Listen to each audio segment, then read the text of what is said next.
Olá, aluno e aluna! Seja bem-vindo e bem-vinda a mais uma disciplina do curso de Análise e Desenvolvimento de Sistemas.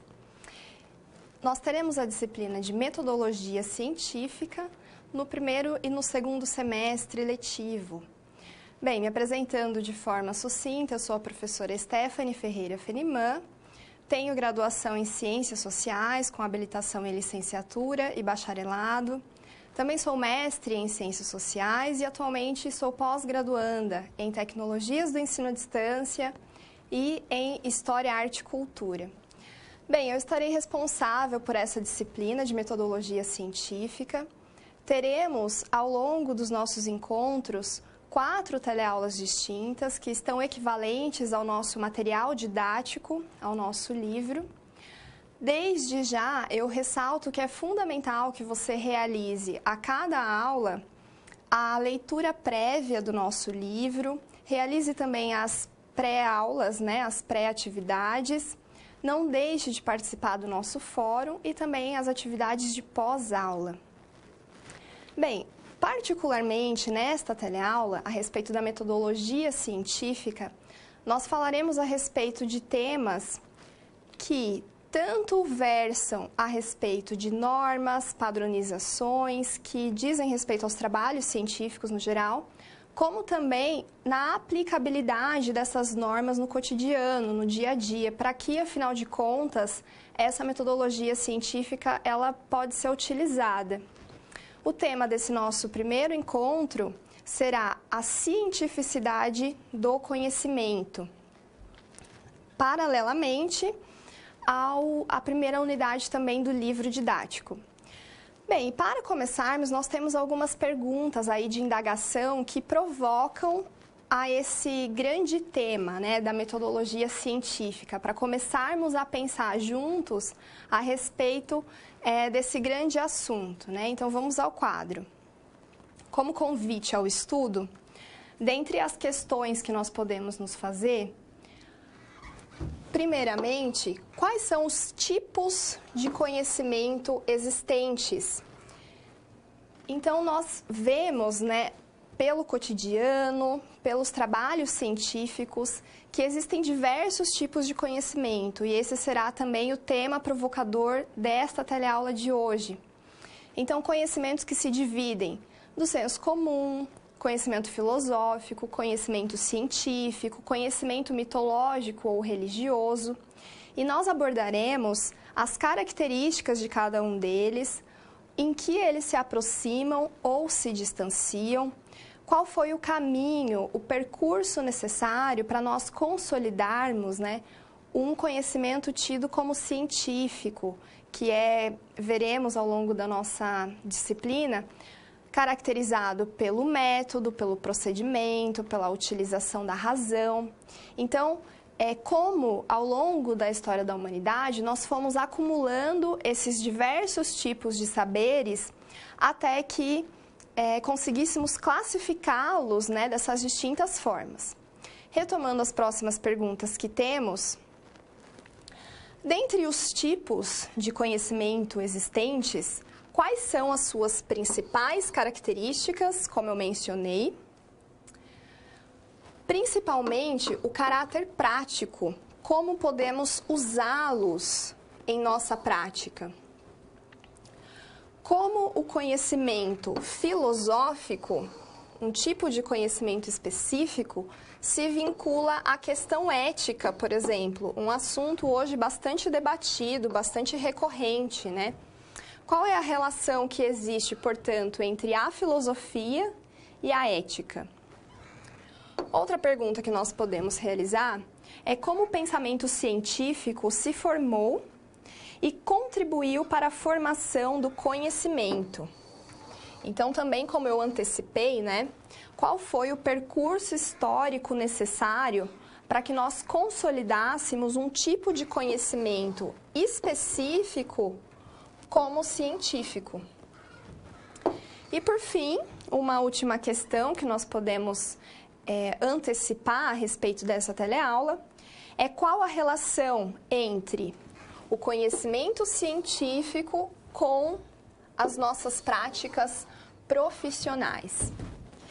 Bem, então essas são algumas das questões que nós podemos realizar nessa teleaula inicial. É muito interessante, bastante pertinente, né? Vale a pena destacar nesse início da disciplina de metodologia que uma das funções, né, quando nós, em diversos cursos, né, abordamos a disciplina de metodologia científica, que ela possui justamente esse caráter prático, que vem facilitar e contribuir com a nossa vida cotidiana, com uma série de atividades que nós desempenhamos e que não necessariamente se limitam apenas àquele momento específico de realização de um trabalho de conclusão de curso, ou de uma monografia, ou de uma dissertação de mestrado, ou uma tese de doutorado. Então, a metodologia científica, né, a metodologia em si, a utilização de um método, como nós debateremos ao longo da disciplina, ela possui esse objetivo de fazer com que nós tenhamos a capacidade de executar determinada função, determinada tarefa, a partir de um método, de uma sequência de procedimentos que seja mais assertiva, que seja mais eficiente. Então, apenas fazendo esse parêntese, né, de sempre relacionarmos, portanto, a metodologia com essa utilização do cotidiano. Bem, então, a partir dessa visão geral a respeito da disciplina e da teleaula inicial, eu convido para o nosso vídeo de abertura. Olá, seja bem-vindo à primeira unidade de metodologia científica. Eu estava pensando sobre esse tema e, olha que engraçado, o pensamento científico realmente está por toda parte. Imagina que você chega em casa um dia, pega o controle remoto, aperta o botão para ligar a TV, mas ela não liga. Na hora surge uma questão na sua cabeça. O que será que está acontecendo? Acho que todo mundo já passou por isso, né? Então, o que você faz para resolver esse problema? O mais natural é criar algumas hipóteses. Uma primeira hipótese possível é: a TV está desligada da tomada, mas quando você vai conferir, vê que ela está plugada na tomada sim, ou seja, essa hipótese está descartada. Ok, então você parte para uma outra hipótese. Acabaram as pilhas do controle remoto. Aí você troca as pilhas, aperta o botão de novo, nada ainda. Mais uma hipótese descartada após um experimento prático. Enfim, podemos citar diversas outras hipóteses para a resolução deste problema. Isso não importa muito. O que importa é que você usou técnicas de investigação do método científico para resolver o seu problema. Quer ver? Primeiro, você identificou um problema. Depois, levantou hipóteses. Em seguida, fez testes. Quando falharam, você voltou a propor hipóteses para o problema.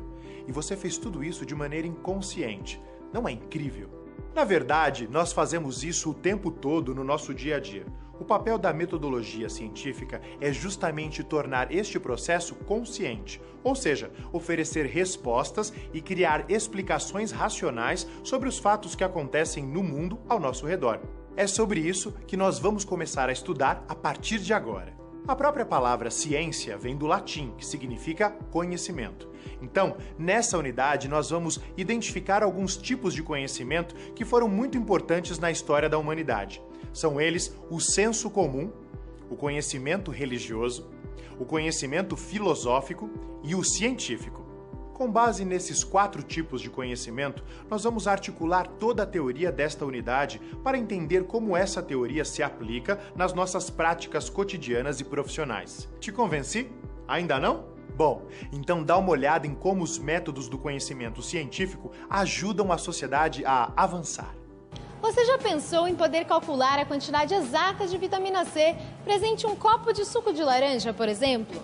Pensando nisso, pesquisadores do Laboratório Nacional de Nanotecnologia e do Laboratório Nacional de Luz Síncroton desenvolveram um sensor nanotecnológico de papel, que no futuro pode ser comercializado como um detector portátil, auxiliando as indústrias alimentícia, farmacêutica, química e até cosmética.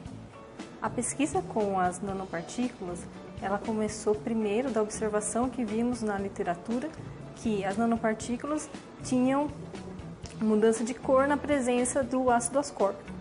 Então, queríamos ver se essa mudança de coloração ficava no papel. O interessante de estudar as nanopartículas e o ácido ascórbico está que a vitamina C é uma vitamina que ela é encontrada nas frutas e é importante ter essa medida para a gente saber a qualidade da fruta de suco de laranja e os medicamentos também. Com os resultados positivos da primeira hipótese levantada, os pesquisadores seguiram para a próxima etapa da pesquisa. Conseguiram uma explicação científica do processo de interação entre o papel, as nanopartículas e a vitamina C. Como nós tínhamos nanopartículas, que são coisas realmente muito pequenas, nós tínhamos que utilizar uma ferramenta que fosse capaz de nos dar um panorama de como a nossa amostra estava. Então, nós utilizamos a radiação síncrotron como uma forma de visualizar por que o nosso sensor estava dando resultados positivos para a vitamina C.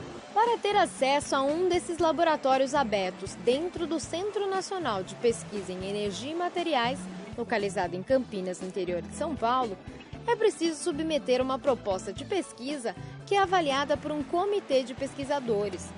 Por isso, é importante ter um rigor científico antecipando cada etapa do experimento, como ressalta o diretor do Laboratório Nacional de Luz Síncroton. Comitês, quando eles vão julgar uma proposta, eles tentam pesar vários aspectos dessa proposta. O primeiro deles é justamente quão bem escrita está a proposta, ou seja, quão bem fundamentada cientificamente ela está, ou seja, se o pesquisador escreve bem, descreve com rigor a proposta, o que ele quer fazer e tem uma ideia clara de quais são as etapas do experimento dele e quais são os desafios que ele vai ter que seguir durante o experimento e mesmo depois na análise dos dados, na preparação da amostra, as chances de sucesso são muito maiores, porque justamente ele já mentalizou todo o experimento antes de vir fazer. Isso é fundamental. Tá vendo? A importância do conhecimento científico pode ser vista desde a resolução de problemas cotidianos, como ligar a TV da sua casa, até contextos mais complexos, como o desenvolvimento de um projeto. Existem diferentes tipos de conhecimento. Nesta unidade, você deverá aprender a identificar cada um deles e ainda compreender a importância do seu uso, em especial o científico, na resolução de problemas profissionais. É a partir do conhecimento científico que nós vamos ter insights e encontrar os diferenciais que vão garantir o sucesso de nossas iniciativas. Ok, agora que já temos isso em mente, vamos fazer uma transposição do que acabamos de falar para a SGA dessa unidade. Nela, vamos conhecer a história de Gustavo. Ele é de uma cidade cujos moradores enfrentam um problema de racionamento de água. O Gustavo notou que muitos moradores estavam mal informados sobre a questão do uso da água e, por isso, procurou uma empresa para uma parceria. Sua ideia é realizar um projeto social de conscientização e informação aos moradores. Em outras palavras, as SPs desta unidade serão uma ótima oportunidade para colocar os nossos conhecimentos, principalmente o conhecimento científico, em prática.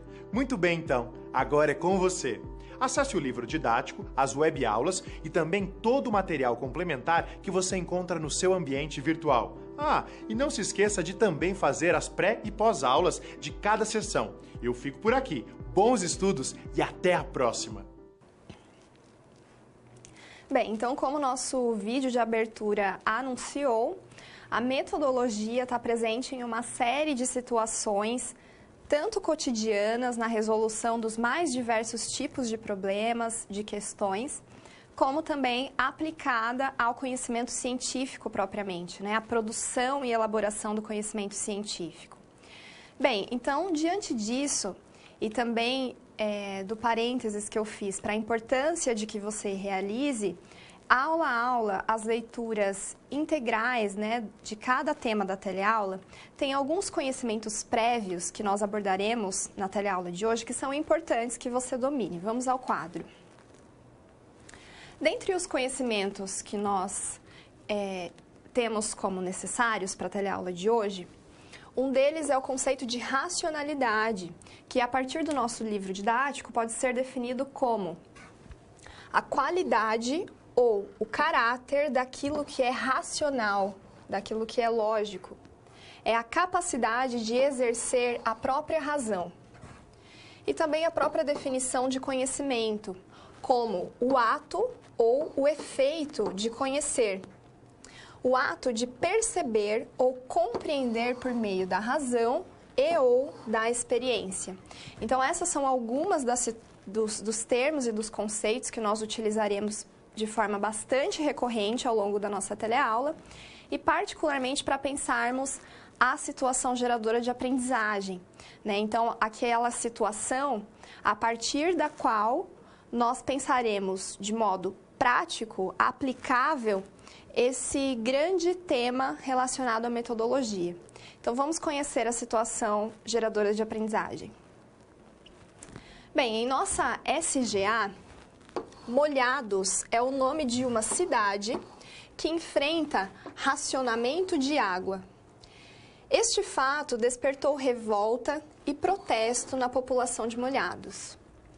Para tentar melhorar a situação, Gustavo, que será o nosso personagem, um de seus habitantes, pretende desenvolver um projeto de informação e conscientização popular sobre a falta de água e também sobre as mudanças climáticas. Bem, diante disso, assim como Gustavo deve utilizar o conhecimento para escrever esse projeto? Como ele deverá sistematizar o conhecimento para conseguir concretizar seu objetivo? Então, a partir dessa SGA, nós teremos as mais diversas situações, problemas, no sentido de resolver essa questão, essa demanda, e também exercitarmos aí o tema relacionado à metodologia científica. Então, vamos à nossa primeira cápsula.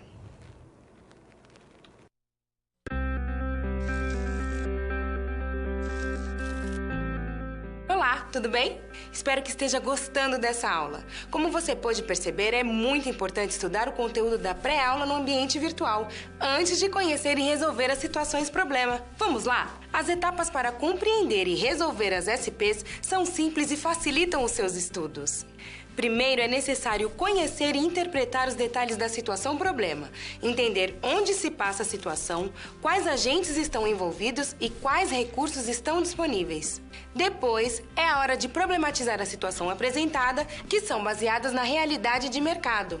E isso significa que seu desafio foi elaborado com base nas informações de empresas, experiência dos professores e acontecimentos do cotidiano da sua área. E por último, você vai solucionar as problemáticas. Para isso, você deve utilizar dos conceitos e das teorias vistas nas pré-aulas. Ficou claro? Então o desafio está com você. É hora da SP1. Caso surja um ponto de interrogação, você pode sempre acessar o fórum e enviar suas dúvidas, ok? Bons estudos e até mais!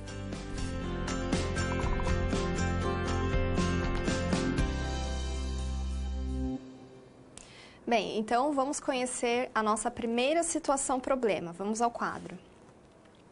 É importante refletir como os conhecimentos existentes e a idealização de melhorias em uma comunidade podem ser transformados por meio de um projeto com ações concretas para solucionar os problemas apresentados. Então, de que forma, né, os conhecimentos podem ser utilizados na resolução de problemas através de ações concretas? E que escolhas devem ser feitas neste projeto para que as soluções, de fato, aconteçam? Quais são os procedimentos que caracterizam tais escolhas? Então, essas são algumas das questões importantes, né, que o nosso personagem Gustavo, ele deve ter em mente nesse desafio de pensar o racionamento de água na cidade de Molhados. A ideia é utilizar o grande tema da metodologia na construção de um projeto que contenha ações concretas para conscientização, para informação da população do município de Molhados e que, utilizando essa metodologia, essas ações sejam bem planejadas, delineadas e que tenham, portanto, uma capacidade de resolução do problema, né, do racionamento de água.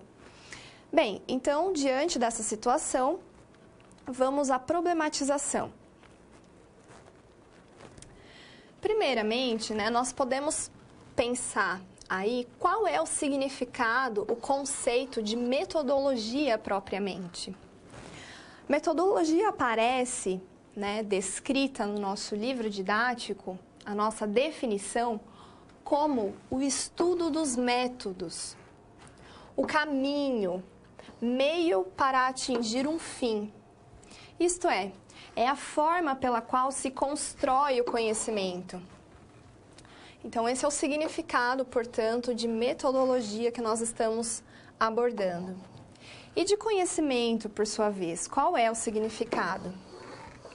O conhecimento ele é descrito como a relação que se estabelece entre o sujeito e o objeto, né? Então, aquilo com que o sujeito se ocupa, com o que o sujeito reflete, se questiona, né? Então, é essa relação existente, tanto entre o indivíduo quanto com aquilo que ele observa. Podemos dizer que os diferentes tipos de conhecimento surgem pela maneira como o sujeito estabelece a relação com o objeto. Bem, então, tendo em vista esse significado, né, na caracterização dos diferentes tipos de conhecimento, nós classificamos a partir dessa relação que se estabelece entre o sujeito e o objeto.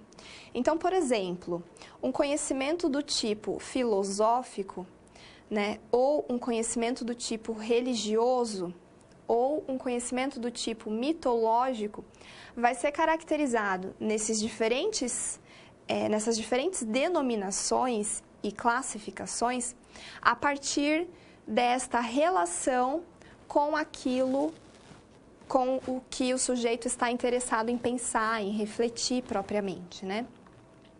Então, nós temos um exemplo na nossa lâmina a seguir para pensarmos essa relação. Aqui, no caso, o exemplo é a explicação sobre a morte. Então, eu convido você a ter em mente esse exemplo aqui, essa ilustração. Como que um conhecimento do tipo religioso explica a morte? Bem, então, a partir da vontade de Deus, né? Então, é Deus quem determina, né, a morte.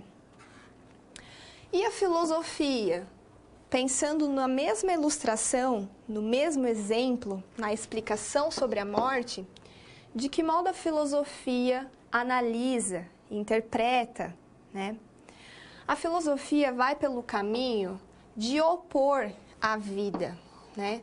Então, o que é a morte? É a oposição à vida, é o cessar da consciência. Então, observe, né, se atente para esses diferentes tipos de abordagem sobre um mesmo assunto. E o conhecimento popular, de que forma que interpreta a morte? Então, nós vemos aqui nesse quadro, né, algumas frases bastante recorrentes no dia a dia a respeito da morte. Por exemplo, é velho, ou caiu, sofreu acidente. A explicação para a morte é porque bebia ou porque fumava.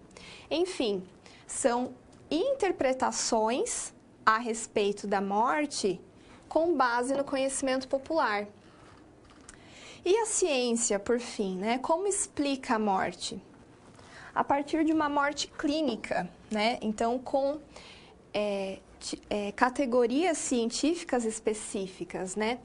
Descrições clínicas, por exemplo, morte cerebral ou parada cardíaca irreversível, enfim, ou alguns outros tipos de doenças, né, que têm como decorrência a morte, né? Então, observe que nesse mesmo exemplo, a relação que se estabelece com a ilustração, né, com o exemplo da morte, ela varia a partir desses diferentes tipos de conhecimento.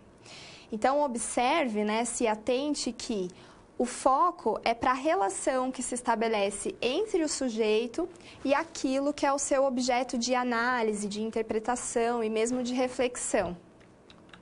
No quadro a seguir, nós podemos, a partir dessa discussão, resolver uma parte dessa situação-problema. Bem, as questões a serem perseguidas por meio do projeto de Gustavo são: como a informação e a conscientização podem se transformar em ações para a solução dos problemas referentes à falta de água? Então, essa é uma questão fundamental que o Gustavo deve ter em mente, né? De que forma que a informação e a conscientização podem se reverter em ações que supram, né, essa questão do racionamento de água.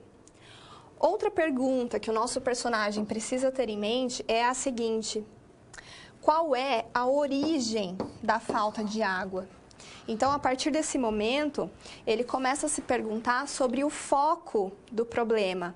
O que, afinal de contas, faz com que exista a falta de água no município de Molhados? Então, o Gustavo, com essa pergunta reflexiva, né, ele se volta para a origem do problema, para a causa, né, no sentido de ir em busca de solucionar pela raiz aquela determinada necessidade, aquela determinada demanda que ele apresenta no projeto. Bem, no nosso quadro seguinte, nós temos mais alguns caminhos. Assim, o pensamento de Gustavo pode levá-lo a pensar em possíveis caminhos, isto é, estabelecer possibilidades, hipóteses, né? Então, teorizar a respeito de possíveis justificativas, né? Também explicar as reais origens do problema, né? Então, o que, afinal de contas, causa aquele problema? A falta de água.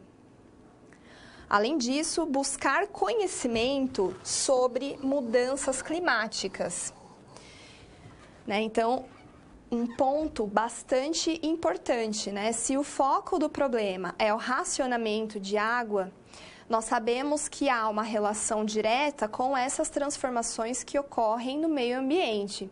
Então, por exemplo, a quantidade de emissão de gases na atmosfera, o descarte inadequado de uma série de resíduos, né, que deveriam ser destinados ou para reciclagem ou para um tratamento específico, né? Então, foram dois exemplos apenas de como a intervenção humana interfere no meio ambiente, né? De fato, provoca mudanças, alterações, e isso a longo prazo se reverte nas mais diversas consequências, né?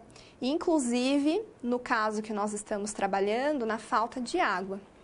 Então, a partir do momento que o nosso personagem ele se dedica em explicar essas causas, né, ir em busca do conhecimento a respeito dessas mudanças climáticas, dessas diversas formas de poluições ambientais, ele está refletindo sobre essa situação que ele possui, no sentido de ir em busca de resolvê-la, de obter maior assertividade, de conscientizar a população, né? Então, são alguns dos caminhos que, utilizando a metodologia, né, ele está em busca de sanar, né, de atender. Então, voltando ao nosso quadro, temos mais algumas opções. Além disso, levantar evidências, né? Então, o que evidencia a falta de água ou o desconhecimento da população a respeito do problema? Obter dados objetivos e verificáveis. Esse aqui é um ponto fundamental, né? A obtenção de dados sobre os quais o personagem possa trabalhar de forma mais concreta, mais prática, né? Relacionar esses dados entre si, analisar as informações obtidas e, por fim, traçar ações para a solução do problema. Então, observe, nesse quadro nós temos esquematizadas algumas das saídas, dos caminhos, né, que o nosso personagem pode buscar, né? Por fim, no nosso slide final de resolvendo a situação problema 1, nós temos alguns caminhos que resumem, né, essa sessão. Isso aqui no primeiro ponto é uma citação, né, que diz o seguinte: tenho 6 regras que me ensinaram tudo o que sei.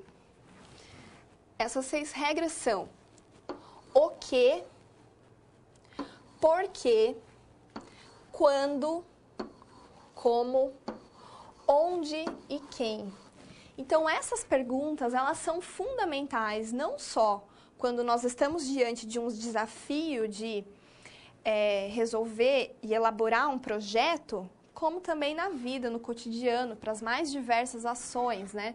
Então, são regras importantes e valiosas quando queremos investigar a fundo determinado assunto ou resolver determinada demanda.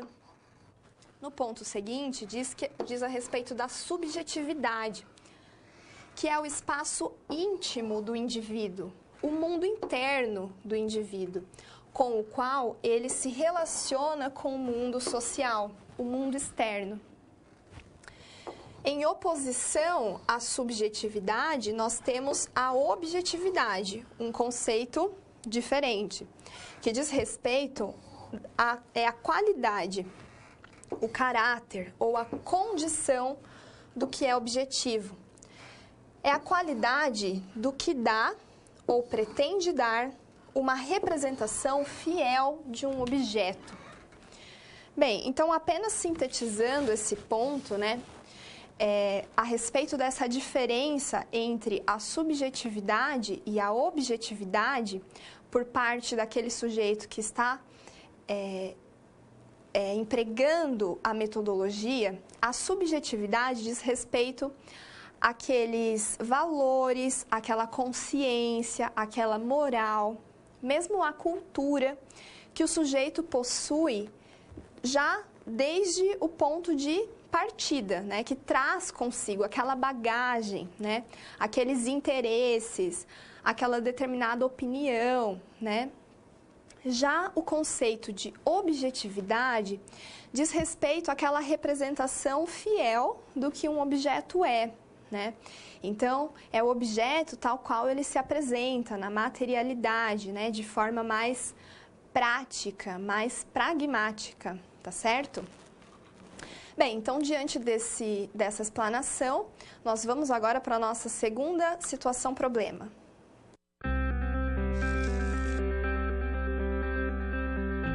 Opa, e aí? Como você se saiu com a primeira SP? Com as dicas que a gente viu, nem ficou difícil, não é mesmo? Você percebeu o caminho traçado para obter uma solução satisfatória? Primeiro, você estuda os conceitos teóricos. Em seguida, você conhece e avalia a situação. E só então você tem conhecimento suficiente para se empenhar em resolver a situação-problema. Entendeu por que é importante fazer uso de todos os recursos do material didático antes de iniciar as SPs? No ambiente virtual, você encontra textos, web-aulas e vídeos para enriquecer os seus estudos. Vamos para mais um desafio? Boa sorte na SP2 e até mais!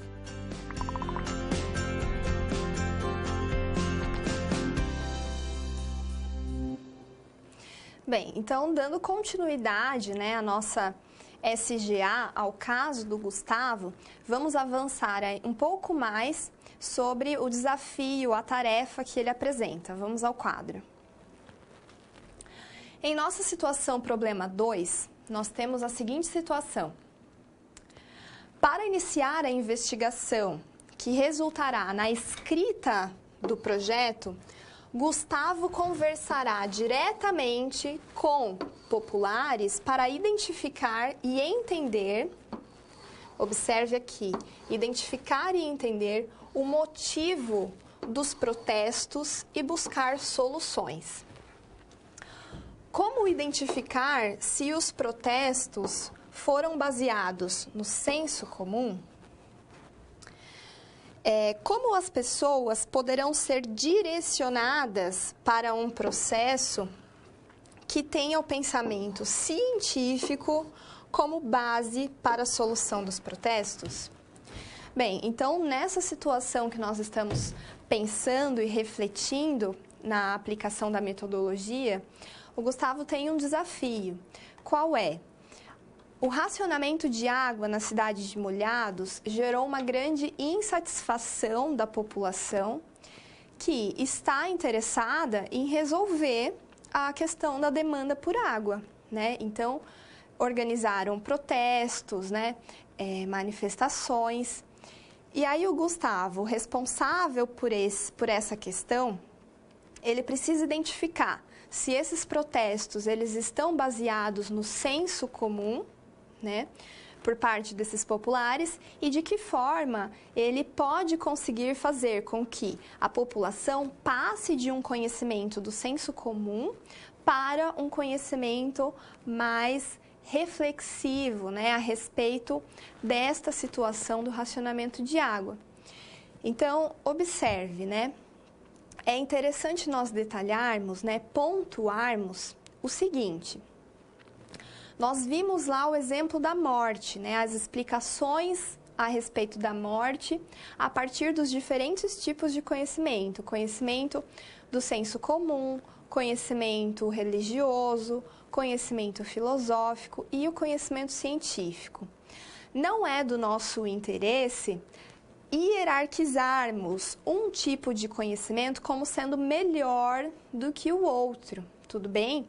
Então, a ideia qual é? É nós entendermos que cada tipo de conhecimento possui a sua característica e que o conhecimento científico, por sua especificidade, por sua particularidade, emprego do método, utilização da razão, é um tipo de conhecimento que acaba sendo utilizado na resolução de uma série de demandas, de questões do cotidiano. Tudo bem? Então, não no sentido de hierarquizar. Agora, voltando rapidamente para essa explanação que eu fazia a respeito da passagem, né, do conhecimento de senso comum dos populares para um conhecimento, um pensamento que seja científico.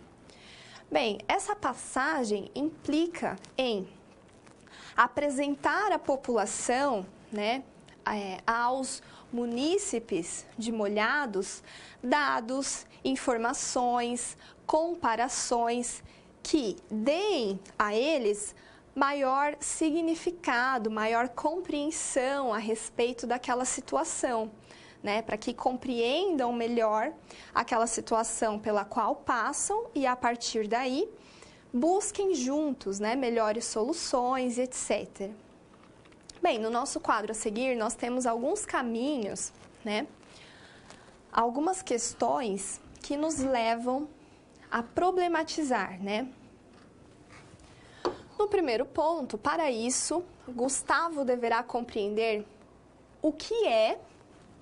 Então, lembrem-se das regras, né, que nós vimos anteriormente, as 6 regras, né?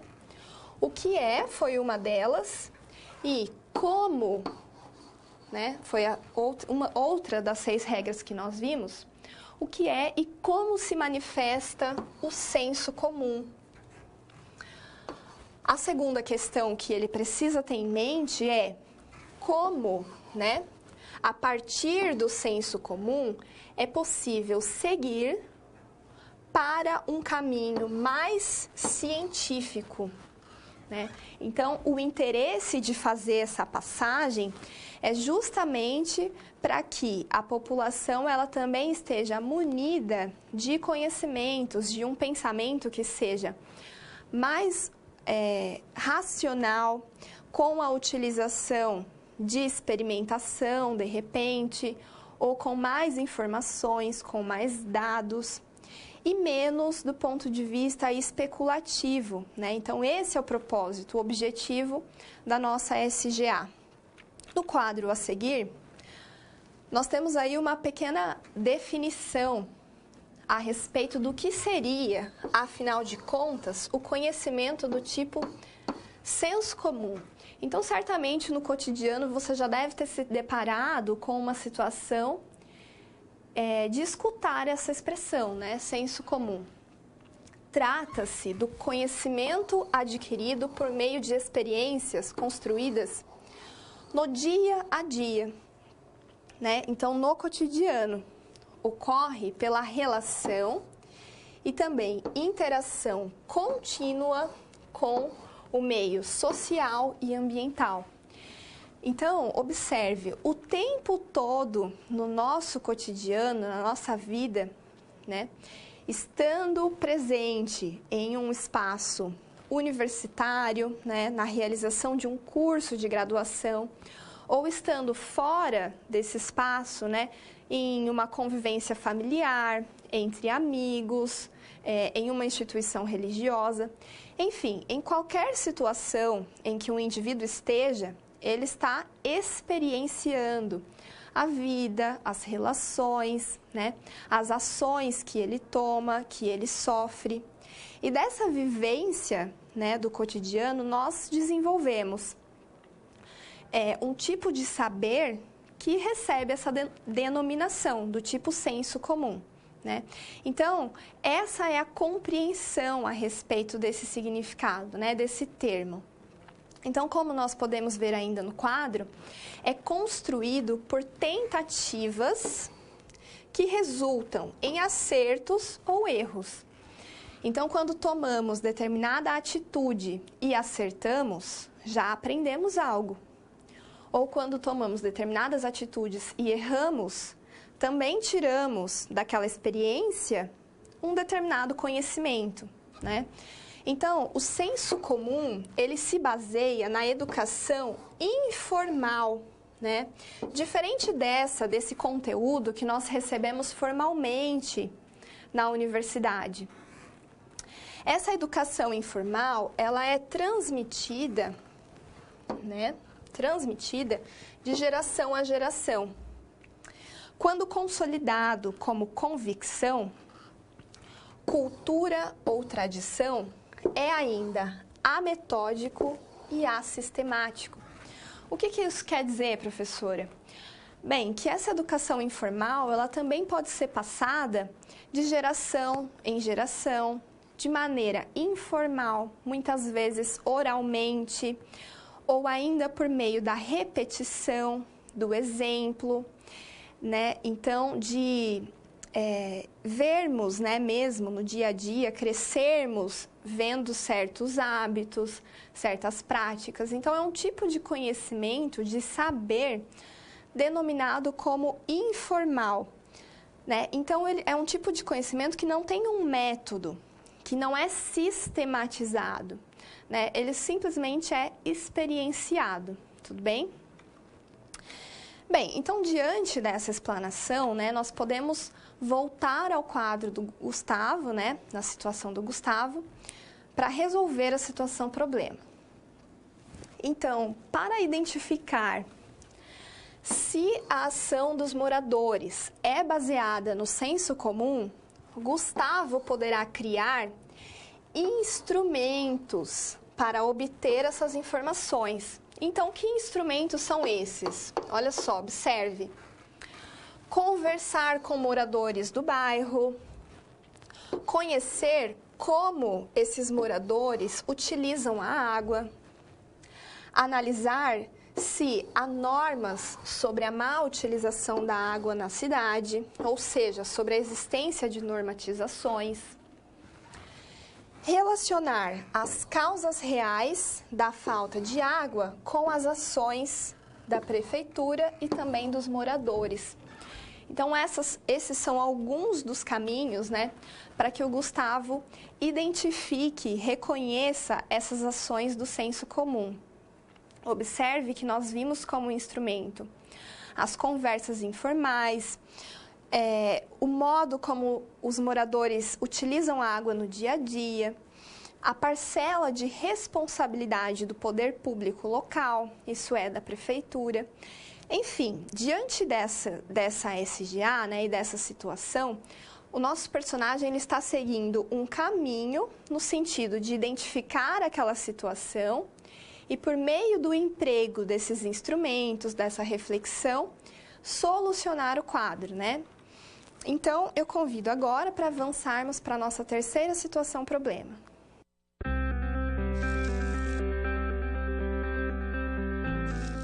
Olá! Agora que você já solucionou 2 das SPs, muitas das teorias vistas na pré-aula fazem mais sentido, não é mesmo? Essa é justamente a função das situações problema, te preparar de forma mais prática para a realidade da vida profissional. Já conhecer algumas das situações que podem surgir no dia a dia faz de você um aluno mais preparado para o mercado de trabalho. Bom, a SP3 já vai começar. Se ficar com dúvida em algo, pode entrar no fórum e enviar sua pergunta, ok? Até mais!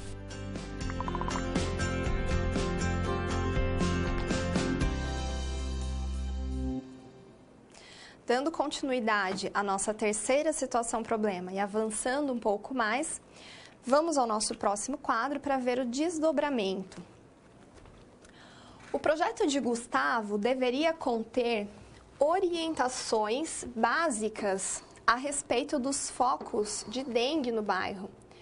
Então, observe que apareceu mais um detalhe que surge, da problemática da água, mais um desdobramento. Por isso, ele pediu o apoio da prefeitura. A prefeitura agendou visitas às casas para verificar e sanar os focos de dengue.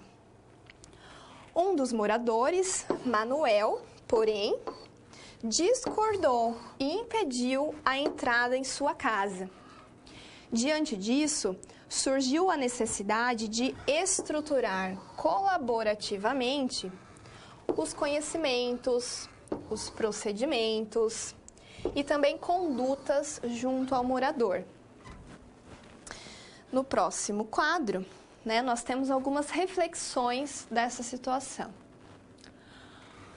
Como, de que maneira o conhecimento filosófico pode contribuir para Manuel agir de outro modo?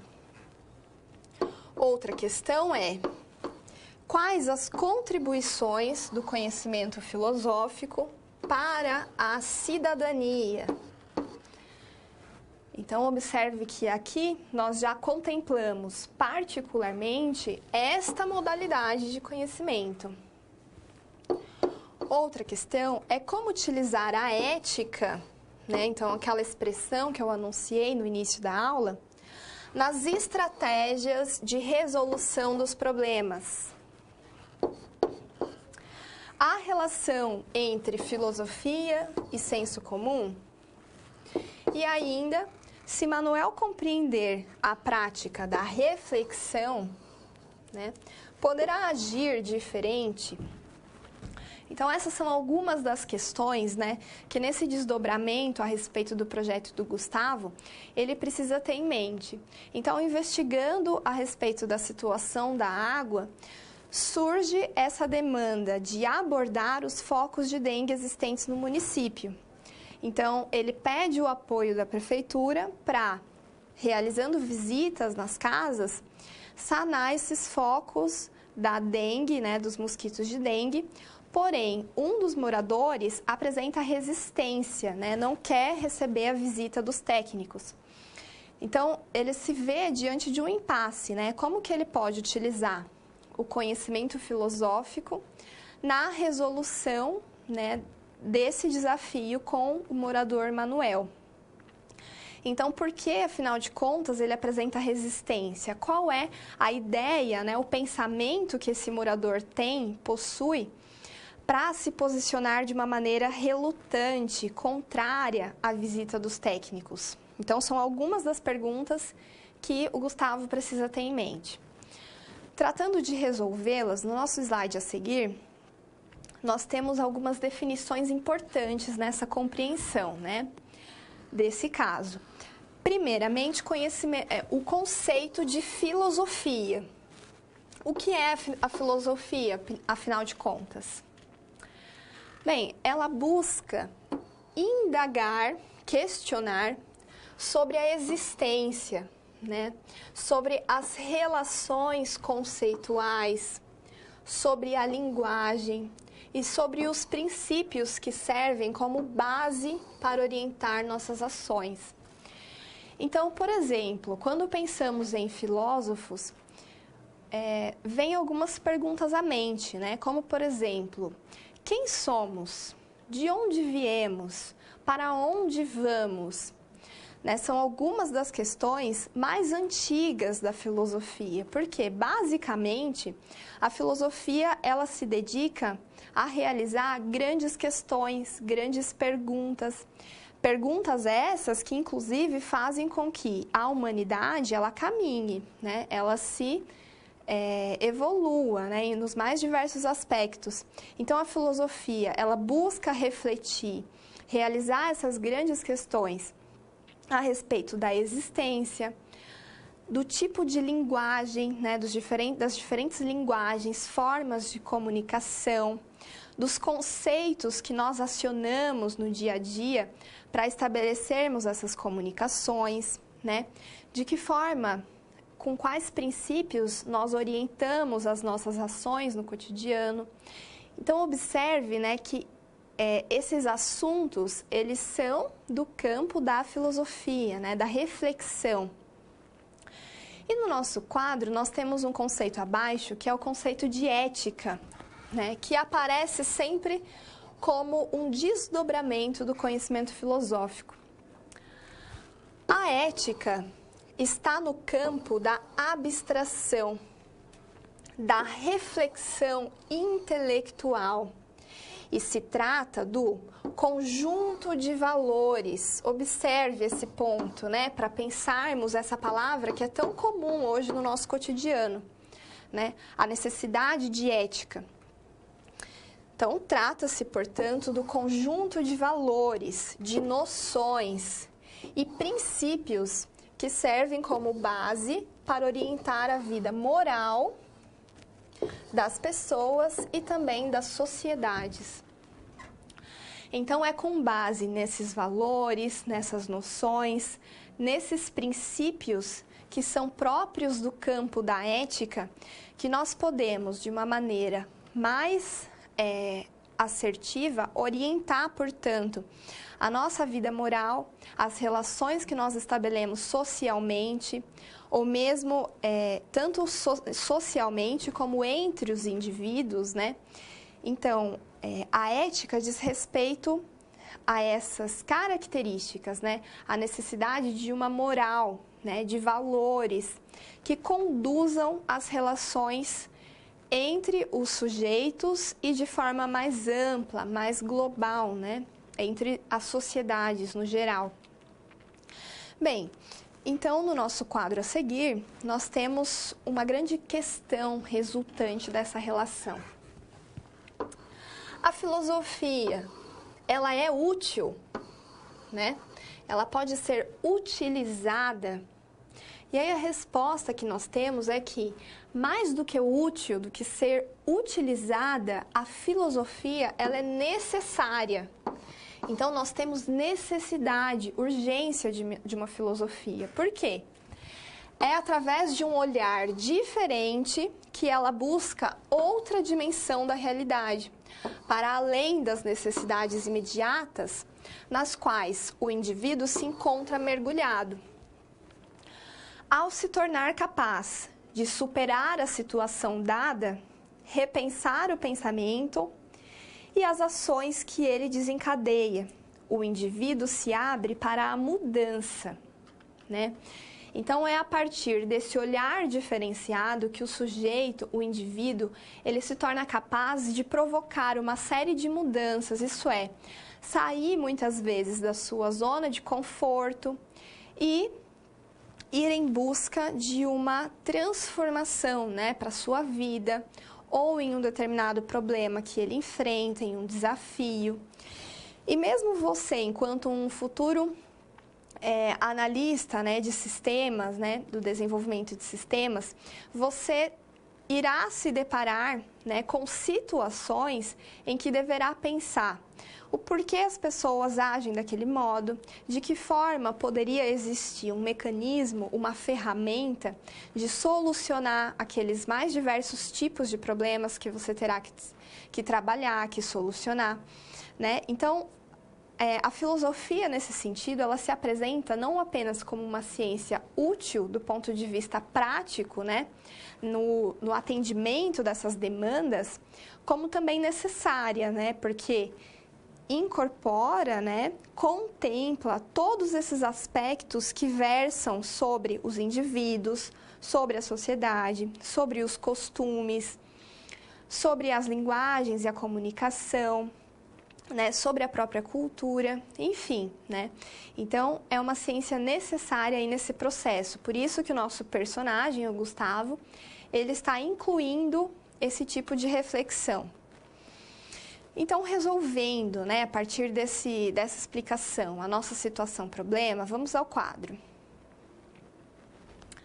Fazendo uso do pensamento filosófico, Manuel ponderará que há outros fatores a considerar além das questões pessoais, como, por exemplo, a vida da coletividade.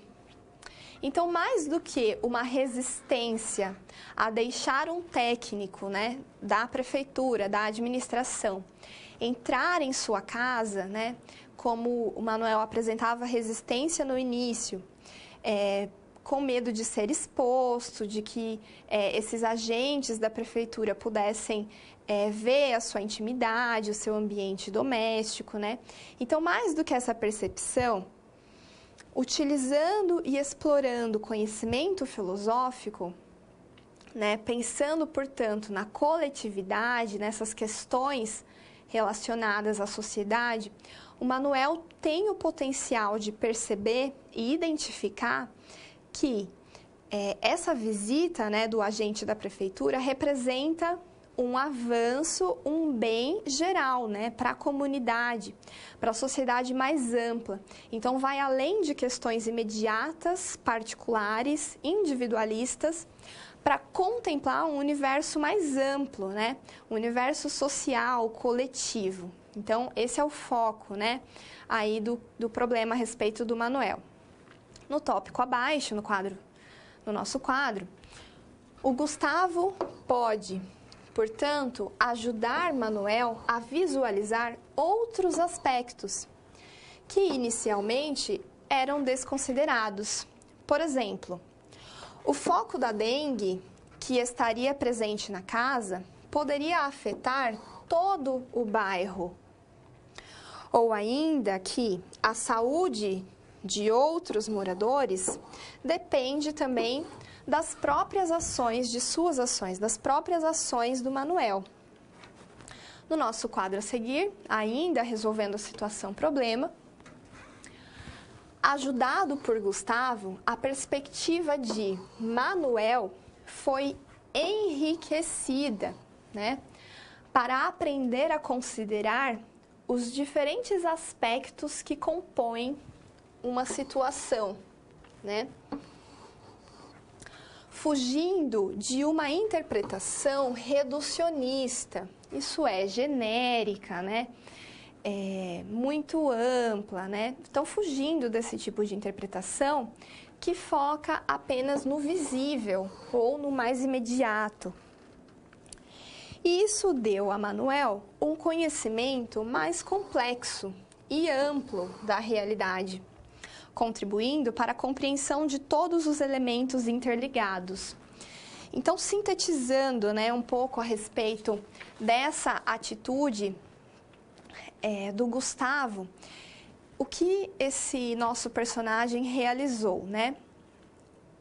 A partir dessas visitas, dessas conversas que ele estabeleceu com os moradores, ele foi identificando quais eram os pontos de resistência, de relutância, identificando as causas dessas explicações, né, para aos poucos e dotado de dados, conhecimento científico, ele fosse desconstruindo essas resistências e conquistando, portanto, junto com os moradores, essa aderência ao projeto, né, de tanto resolver a questão da água, como também dos focos da dengue, né? Então, também dos desdobramentos desse desafio. Então, diante disso, né, nós ajudamos aí a pensar mais uma situação problema do nosso caso, e eu convido agora para a nossa próxima cápsula.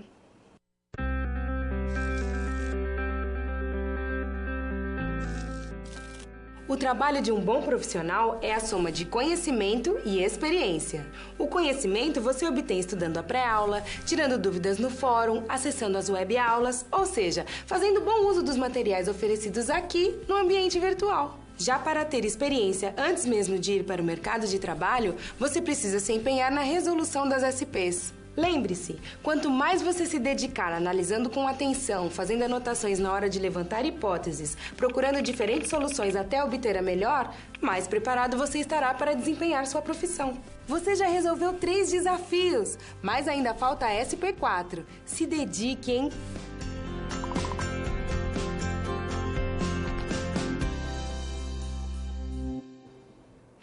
Bem, então voltando ao nosso caso, né, da nossa situação geradora de aprendizagem, nós temos a nossa quarta situação problema. No nosso caso, vamos conhecê-la. No quadro nós temos o seguinte. Mais uma situação, né?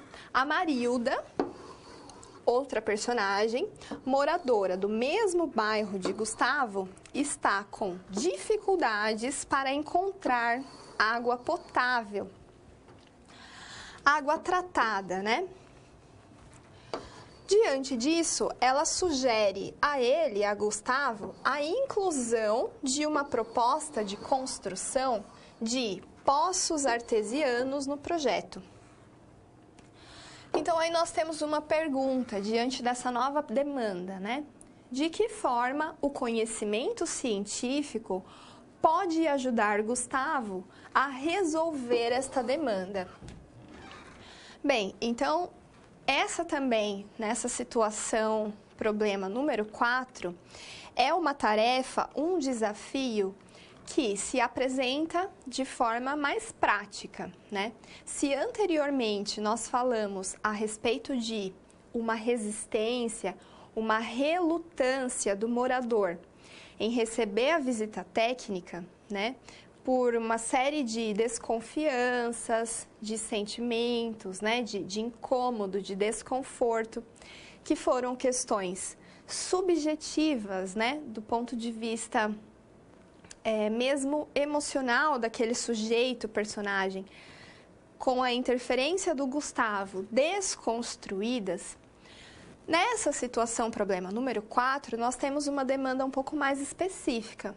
Uma moradora levanta a tarefa, né, apresenta para o Gustavo que ele contemple nesse projeto a inclusão de poços artesianos. Por quê? Porque encontrar água potável naquela cidade, né, naquele município, seria um desafio.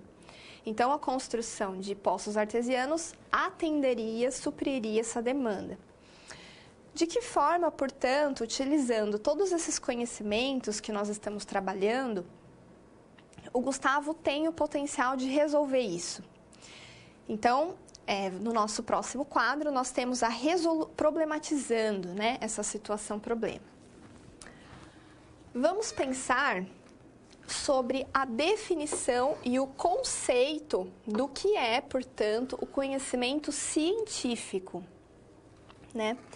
Antes de discorrermos propriamente, né, a respeito do conhecimento científico, eu gostaria apenas de fazer um parênteses. Anteriormente, nós falamos a respeito do conhecimento filosófico, né, que é aquele conhecimento, como eu discuti, que vai em busca do aprofundamento dos porquês, da existência, da linguagem, né, das ações, do cotidiano. Então, o conhecimento filosófico, por seguir esses princípios, por ter esse compromisso como pano de fundo, ele acaba servindo como as bases para a construção de um conhecimento científico, né? Então, na medida em que o conhecimento filosófico ele vai em busca dos porquês, ele recusa aquele tipo de saber e de conhecimento que é mais superficial, mais imediato, né? Que é próprio do senso comum. e ele passa a introduzir, né, questões mais profundas, o conhecimento filosófico, ele abre as portas, digamos assim, para que o conhecimento científico ele possa se desenvolver, né? Então, como nós veremos a seguir, né, a partir de já, o conhecimento científico ele vai ter algumas particularidades, algumas especificidades que foram conquistadas, né, porque o conhecimento filosófico abriu esse caminho, né, digamos assim. Então, agora sim, voltando ao nosso quadro, na definição de ciência, do que é a ciência, nós podemos entender que a ciência, ela determina seu objeto específico de investigação, né? Então, ela traça um objeto como alvo de análise, né? De investigação. E cria um método confiável, né? Pelo qual estabelece o controle desse conhecimento. Então, apenas como um exemplo, né? O conhecimento científico, como uma ilustração, né? O conhecimento meteorológico, por exemplo, a respeito da previsão do tempo. Desde a antiguidade, uma série de ferramentas, de utensílios, de instrumentos foram sendo elaborados para chegar até o conhecimento meteorológico como nós temos hoje, né? Então, observe, nesse exemplo, né, nesse caso que a ciência, ela recortou um objeto específico, né? Então, trata-se do conhecimento a respeito do tempo, do clima, né, das condições climáticas, da temperatura, né? E, diante desse objeto, foi estabelecendo, ao longo da história, uma série de testes, de procedimentos, de métodos que puderam ser testados e sendo confirmados ao longo da história, né? Por serem confiáveis.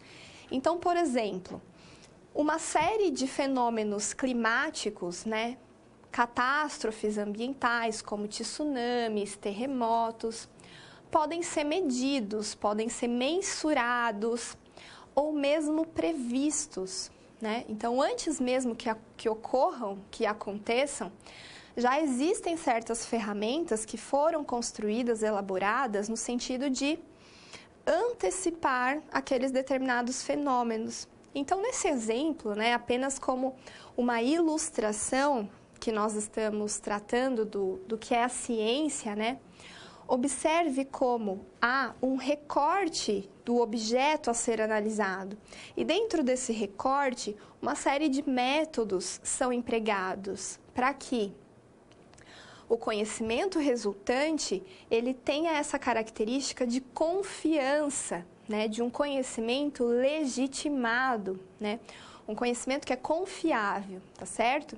Então, retomando a nossa definição no quadro sobre o que é ciência, seus métodos rigorosos possibilitam estabelecer um conhecimento sistemático, preciso, causal e também objetivo. Causal aqui, no caso, né, que vai em busca das causas, tá certo? Então, essas são palavras-chave, são termos bastante importantes que eu chamo atenção, eu friso, né, para que você relacione com o significado de ciência, tudo bem?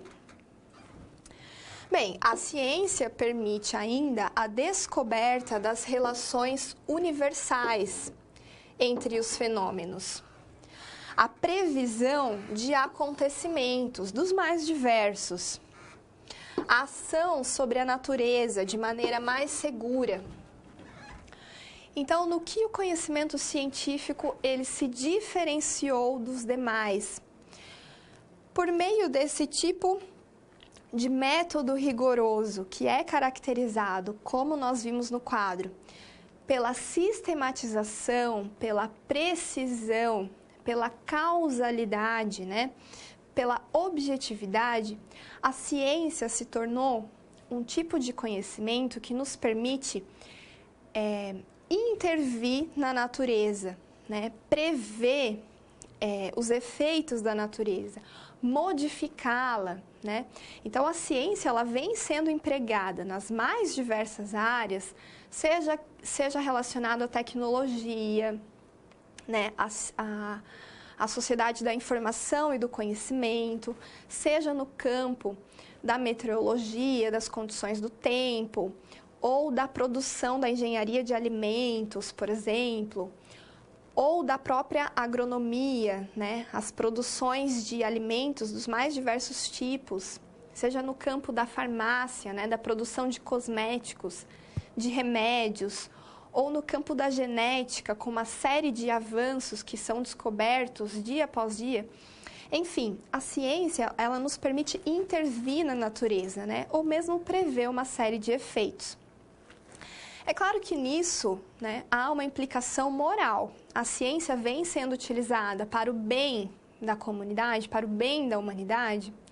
Muitas vezes nós vemos o conhecimento científico sendo utilizado de maneira controversa, de maneira ambígua, né? Que ao invés de trazer determinado avanço ou benefício, mesmo coloca em risco a vida da população, da sociedade, né? Então, é uma questão ética por trás, né, desse emprego do conhecimento científico. Mas, de forma sucinta, a característica da ciência, né, é que ela permite estabelecer essas relações universais, né? Essa capacidade de previsão dos fenômenos, dos acontecimentos, né? De intervir sobre as ações da natureza de maneira segura, como eu mencionei, de maneira confiável, né? E no nosso quadro a seguir, ainda avançando um pouco mais na nossa situação-problema, nós temos que o conhecimento científico, ele precisa seguir alguns passos, alguns critérios, né? No estabelecimento do objeto, nas mais diversas áreas. Então, dentre esses 8 passos que nós temos, o primeiro deles que aparece é ter um problema inicial. Isso é, configurar o objeto a ser estudado. Então, que tipo de incógnita, de questão existente na humanidade te interessa, né? É a definição desse problema inicial, né? A ser estudado, a ser investigado. O ponto número 2 é a delimitação do tema. Isso é, um recorte, um dimensionamento. Então, por exemplo, se pensarmos aí na sociedade da informação e do conhecimento, no modo cada vez mais acelerado como uma série de ferramentas, de utensílios são descobertas dia após dia. Observe que é um tema muito amplo, né? Por mais que haja o recorte, sociedade da informação e do conhecimento, e tecnologias, né? As chamadas TICs, tecnologia da informação e do conhecimento, ou as NTICs, novas tecnologias da informação e do conhecimento. Ainda assim, é um tema bastante amplo, né? Então, escolher um objeto de investigação demanda que esse tema seja recortado. Então, por exemplo, entre as NTICs, né, interessa fazer o recorte para a área da comunicação, particularmente da utilização, por exemplo, né, uma ilustração do uso de smartphones e particularmente recortando ainda mais a utilização de smartphones na compra e no consumo de determinados serviços relacionados a deliveries. Então, por exemplo, né, essa foi uma ilustração que exemplifica como que um objeto ele pode ser recortado, afunilado, né? Então, é a delimitação do tema. No nosso item número 3, nós vemos no quadro a constituição das fontes. Então, quais são as fontes que você vai utilizar para a pesquisa, né? Outros artigos científicos, outros livros, ou manuais de smartphones, ou, enfim, o design que eles possuem, qual será a fonte utilizada nessa investigação do objeto. O item número 4 exige um planejamento, isso é, a construção de um projeto de pesquisa, né? Planejamento a curto, médio e longo prazo. O seu projeto de pesquisa, ele pretende intervir em quê? É necessário planejar. O item número 5, o levantamento de hipóteses. Então, quais são as possíveis hipóteses relacionadas a esse problema, né? Quais são as possíveis explicações para esse problema? No item número 6, é necessário realizar as experimentações, isso é, os testes, né? Experimentar, cruzar os dados, aplicação de uma série de testes, de análises probabilísticas que sejam, né? Ou seja, experimentação. No item número 7, uma conclusão propriamente a respeito desse projeto que você empreendeu. E por fim, né, mas não menos importante, a produção final do relatório de pesquisa. Então, aí nós já estamos contemplando nesse item número 8, uma etapa final aí de um projeto científico, né, ou um projeto mais prático do cotidiano, que é a apresentação final daqueles procedimentos que você executou, dos resultados aos quais você chegou e o próprio modo, né, como você apresenta esse caminho percorrido é muito importante, porque precisa ser claro, né, precisa se fazer compreensível para as demais pessoas, né? Então, resolvendo essa situação, problema 4, a partir dessas explicações que eu discuti, o nosso quadro apresenta ainda o caso do Gustavo no atendimento do poço artesiano, né? Então, nessa situação, o Gustavo deverá recorrer ao conhecimento científico pautando-se em provas, evidências, demonstrações. Poderá ainda contar com o apoio da reflexão filosófica, que possibilitará agir eticamente, né? Então, daquele conjunto de valores, de posicionamentos que determinam a vida moral da sociedade, né?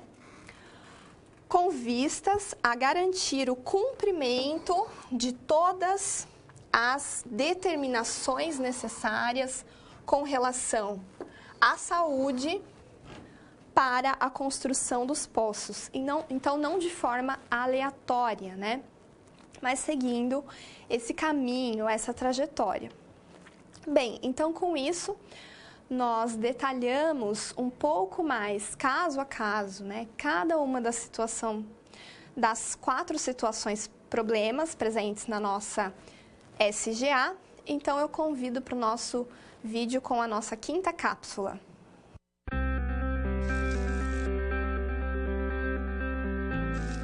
E agora que todos os desafios foram concluídos com sucesso, é hora de refletir sobre o que foi visto. O objetivo das SPs é ampliar o seu conhecimento e te ensinar a como utilizar na sua realidade profissional os conceitos vistos aqui. Essa é uma metodologia que exige muita proatividade e empenho da sua parte, já que segue o modelo de uma das tendências mais avançadas no mundo, a sala de aula invertida. E em contrapartida, vai te transformar num profissional diferenciado e mais qualificado para desempenhar as funções da sua profissão. Por isso, faça bom uso dos materiais e das interatividades oferecidas. Ah, não deixe de acessar o seu ambiente virtual e completar a sua pós-aula, ok? Cada parte do processo é essencial para a sua aprendizagem. Até mais! Bem, então, enquanto nós falaremos, né, a partir desse momento, sobre novas situações, eu peço que você encaminhe a sua dúvida, um eventual questionamento que tenha surgido ao longo da nossa aula, enquanto nós vamos ao nosso slide de provocando novas situações. Bem, nós temos aí 2 questões para pensarmos juntos. E a primeira é a seguinte: a pesquisa pode se configurar como uma das ferramentas de produção do conhecimento? Então, O que você pensa a respeito dessa questão?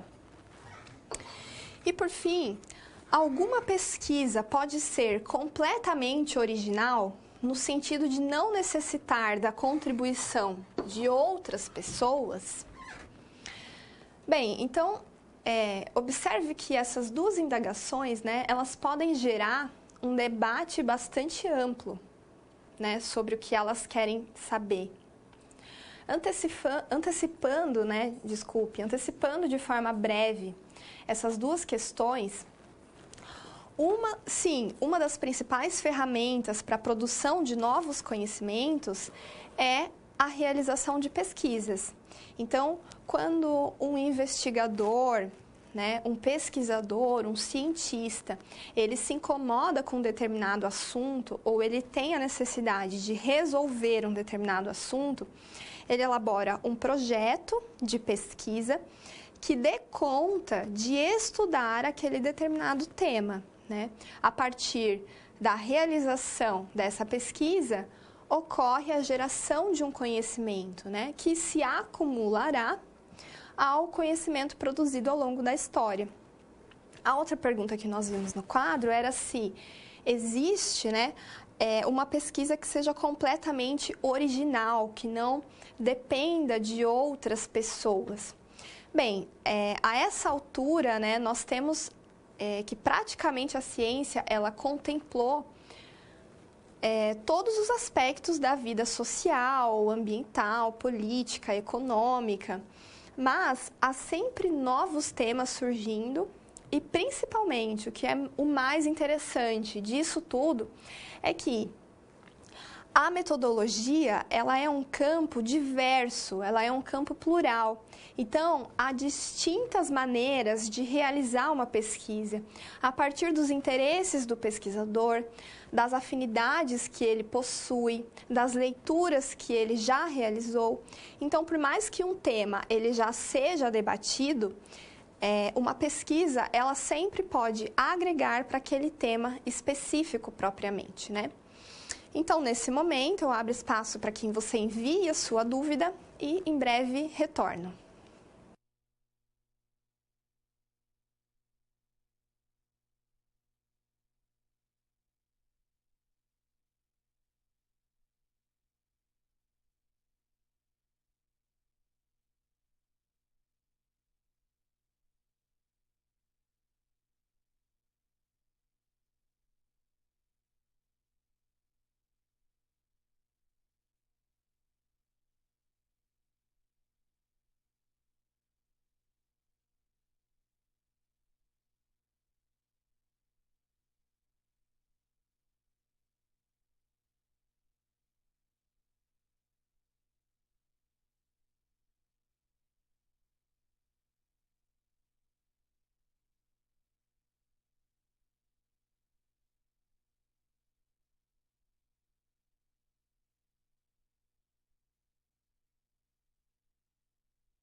Bem, estamos de volta, né? Eu quero agradecer a todos os polos que estiveram conectados, aos alunos que estiveram presentes, né?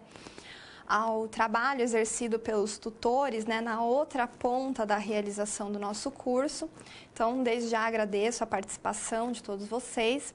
Quero compartilhar uma pergunta que foi enviada por meio do nosso chat, que diz que... então, reproduzindo, né, o modo como ela foi encaminhada. Que a cultura, ela foi formada por vários anos de individualidade, né? Então, ao longo da história, para o pensamento coletivo. Então, nesse caso, essa filosofia não seria meio fantasiosa? Essa foi a pergunta enviada, né? Bem, pelo que eu entendi da dúvida, né, que o aluno encaminhou, ele está perguntando o seguinte: nós vivemos em um processo histórico, né? Nossa vida coletiva, ela foi formada de geração em geração, né? Ao longo de muitos anos, diversos anos, né? Décadas, períodos históricos, né?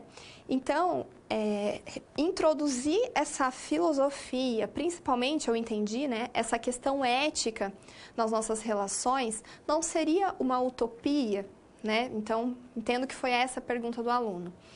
Bem, o que conforta, né, o que nos auxilia na resposta é justamente que, como vemos ao longo da história da humanidade, nós passamos por diversas mudanças, processos de transição, de superação de ciclos, de fases.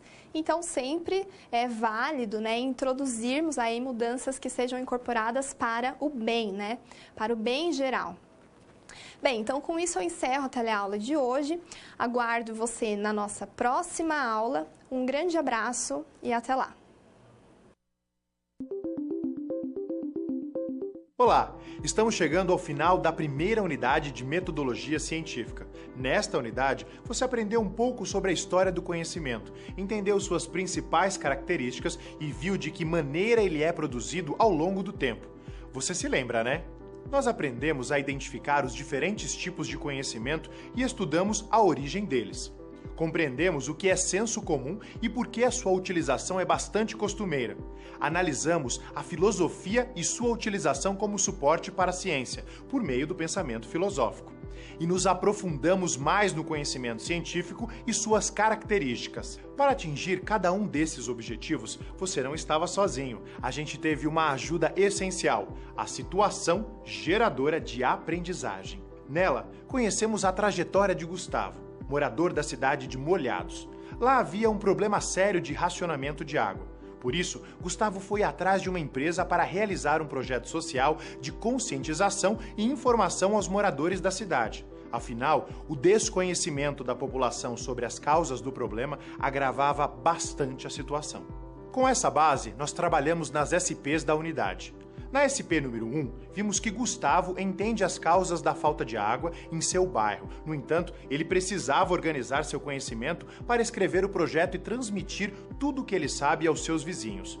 Como ele poderia fazer isso? A resposta para essa pergunta é que ele deveria seguir um processo de construção do conhecimento.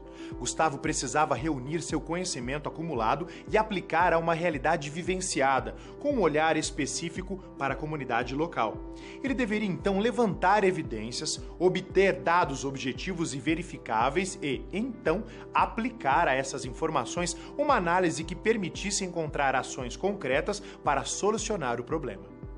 Na segunda SP, Gustavo decidiu conversar com os moradores da cidade. Ele descobriu que, para a maior parte deles, a falta d'água não passava de um problema político e a culpa seria, então, da prefeitura. Mas Gustavo sabia que havia causas maiores do que apenas uma questão política nesta situação. Como ele poderia fazer para saber se os moradores estão confiando demais no senso comum? Para isso, Gustavo precisava constatar que os moradores não estavam investigando o problema em sua origem. Ele precisava entender que as conclusões dos moradores não partiam de fatos objetivos, como dados concretos, pesquisas, análises de ações e entrevistas. Chegamos então à terceira SP, na qual notamos que o projeto de Gustavo incluía a intervenção da prefeitura para ajudar no combate à dengue em seu bairro. No entanto, um dos moradores se recusava a deixar a prefeitura entrar em sua casa para conferir a existência de água parada. De que forma o conhecimento filosófico poderia fazer com que este morador agisse racionalmente? Nesse caso, você ajudou Gustavo a entender a importância de conceitos filosóficos como a ética para a resolução de problemas. Assim, ele pôde compreender que a prática da reflexão é essencial, especialmente quando se tem a responsabilidade de uma gestão, como é o caso da prefeitura. Na quarta e última SP, nós nos deparamos com uma sugestão que uma moradora fez ao projeto de Gustavo, a construção de poços artesianos no bairro. Gustavo gostou da ideia, mas, por se tratar de uma questão importante como a água potável, decidiu que não tinha bases para julgar se essa construção era apropriada. Para chegar a uma conclusão, Gustavo teve de usar o conhecimento científico. O seu papel foi orientar Gustavo neste sentido, propondo a criação de hipóteses e experimentos. Ok, então agora é a sua vez. Você pode identificar outras situações que já vivenciou em que aplicou métodos de investigação científica e outros tipos de conhecimento, como o senso comum, religioso e filosófico. Não se esqueça também de discutir e compartilhar com seus colegas situações em que os diferentes tipos de conhecimento foram aplicados. Ah, e tem mais uma dica bacana. Eu indico Gênios da Ciência, Galileu, de Peter Jones, um documentário sobre a vida do físico, matemático, astrônomo e filósofo italiano Galileu Galilei. Ele apresenta sua vida, os conflitos entre religião e ciência, seus estudos e a importância das suas descobertas. Nesse documentário fica fácil entender qual o papel do contexto social e das convenções da época no desenvolvimento do pensamento científico e quais foram os motivos que levaram à rejeição da Igreja aos estudos de Galilei. Aproveite essa dica e procure por mais informações relacionadas ao tema desta unidade. E vamos combinar uma coisa? Volte ao seu livro didático para aprofundar seus estudos. Ah, outra coisa importante, não deixe de fazer e rever os questionários das pré- e pós-aulas, tá bom? Eles vão te ajudar a aprimorar o seu aprendizado. Esta unidade se encerra aqui. Bons estudos e continue colocando seus conhecimentos em prática.